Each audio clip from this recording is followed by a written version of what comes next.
Grandão ano, tudo bom? Vejam bem, essa aula, esse vídeo nosso de hoje será uma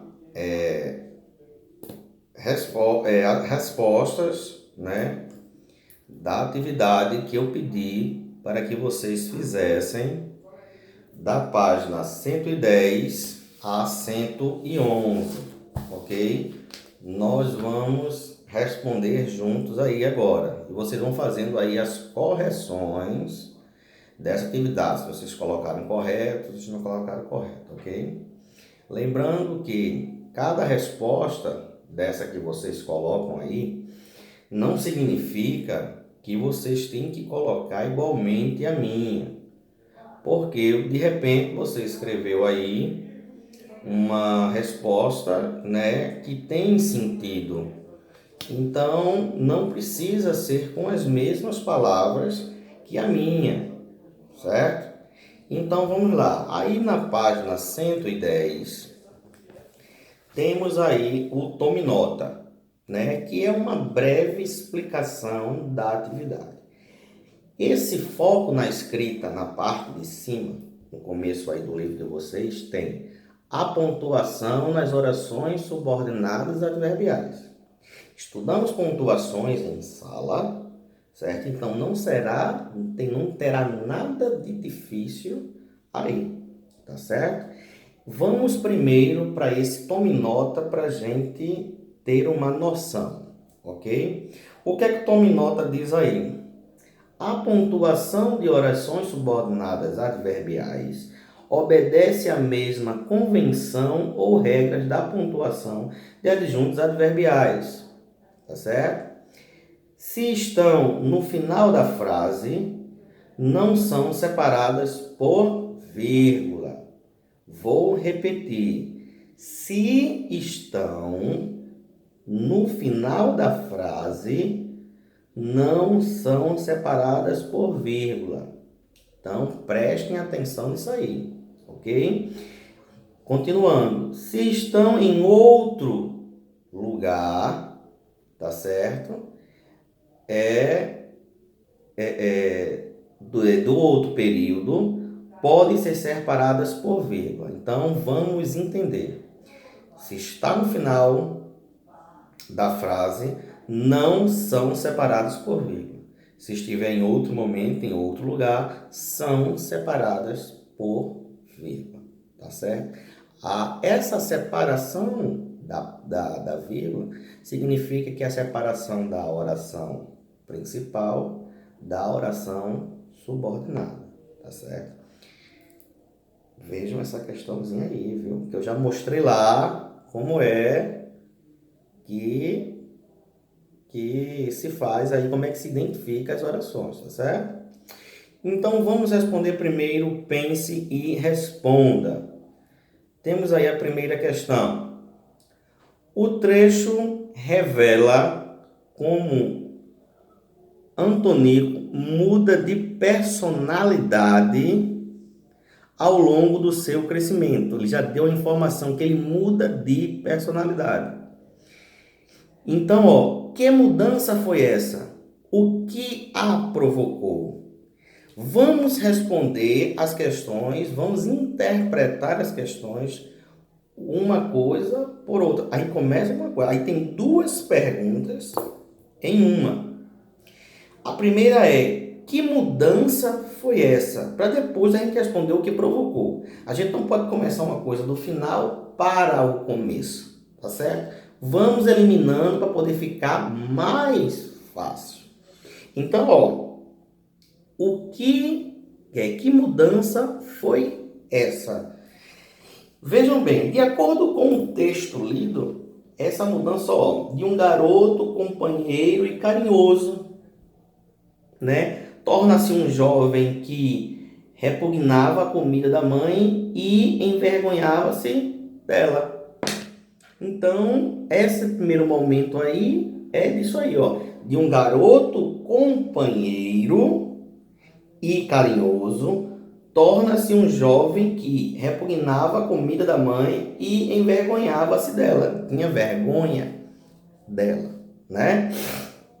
Então temos aí, ó, e o que provocou? O que provoca é o quê? É a vergonha da mãe caolha.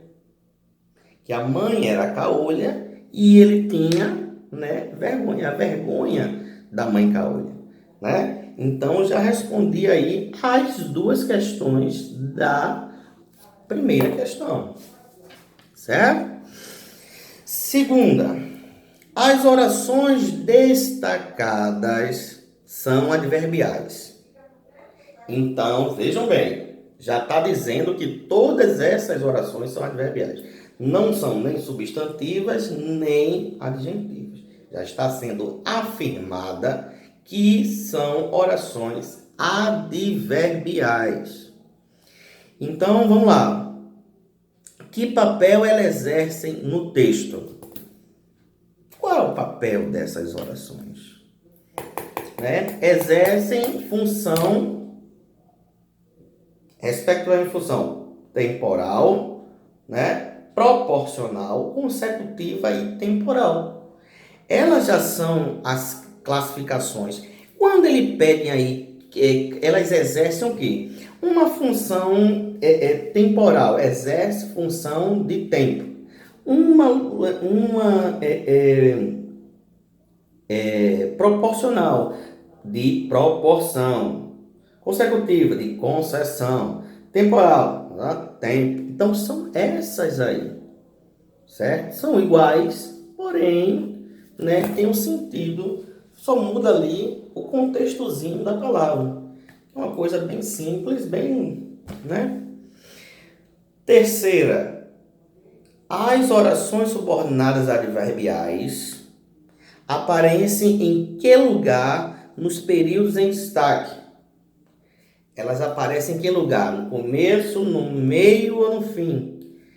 Respondendo, elas aparecem no meio dos períodos, no meio, e são separadas por vírgulas.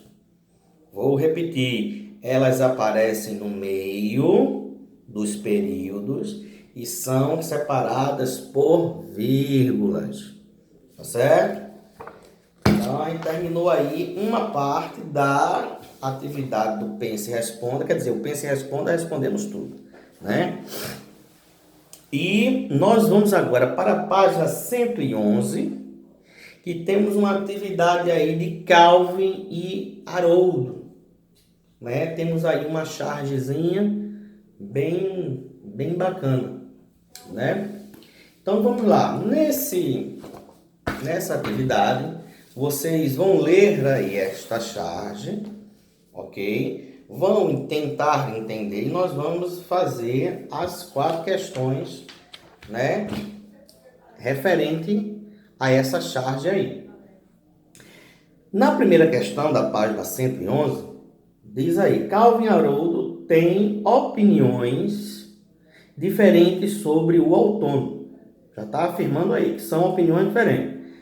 Aí vocês vão transcrever o esquema abaixo, completando com as opiniões e argumentos de cada um. Você vai botar a opinião de Haroldo, qual é? A opinião aí, ó, justificar a opinião de Haroldo. Depois, contra-argumento de Haroldo. O que é? Vou explicar direitinho. Qual a opinião de Haroldo? Você vai escrever a opinião. A justificativa, você vai justificar aquela opinião que ele deu. E depois você vai contra-argumento, que você vai mostrar uma parte contrária do que ele falou ali no primeiro momento, né? Vejam bem, essa opinião de Haroldo, eu adoro o outono. Acho o outono meio melancólico, por exemplo, né? E o contra-argumento de Haroldo aí, ó. Em forma de pergunta, se as coisas boas durassem para sempre, saberíamos dar valor que elas têm. Aí você vai explicar isso aí. Isso aí é uma forma que eu estou colocando para uma das ideias para vocês completarem e terem ideia de como vocês vão fazer as outras. No grupo lá que eu montei com vocês, vai ser onde vocês vão me enviar. Ó, professor, eu fiz dessa forma aqui, está correto? Aí eu vou dizer se está correto ou se não está correto. Tá certo? Aí tem lá, ó, na questão 2, identifique no texto duas orações subordinadas adverbiais temporais e uma condicional e destaque o verbo a que cada oração se refere.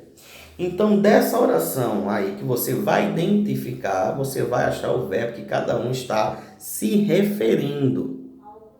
Tá ok? Então, tem lá, ó. Quando as árvores estão amarelas e vermelhas, aí, ó, essa oração refere-se ao verbo fica. Não é? Que vem do verbo ficar, né? Outra, ó. Antes de as coisas piorarem, essa frase refere-se ao verbo é.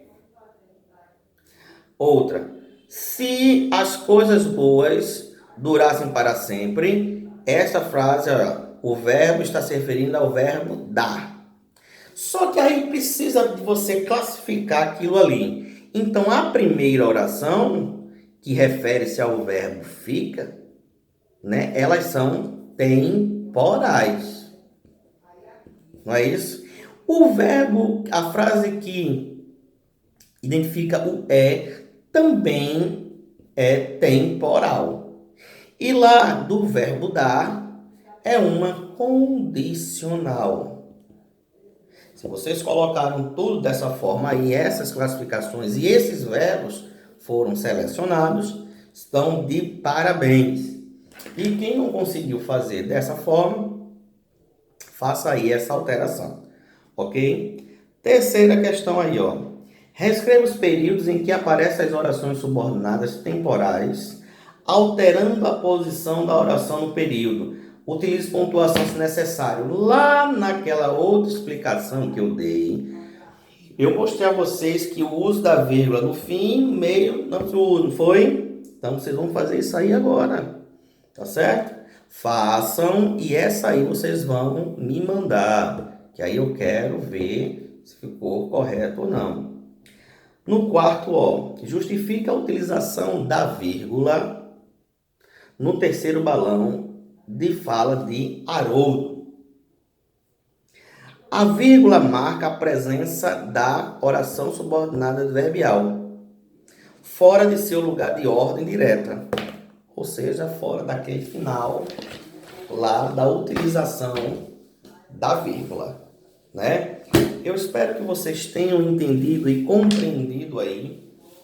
E na próxima aula nós vamos ver aquelas outras orações substantivas. Ok? Vimos as adverbiais, vamos as substantivas e depois as adjetivas. Ok? Espero que tenham compreendido. Qualquer dúvida podem se comunicar comigo, ok? Eu estou aqui para tirar. Fique com Deus e até a próxima, ok?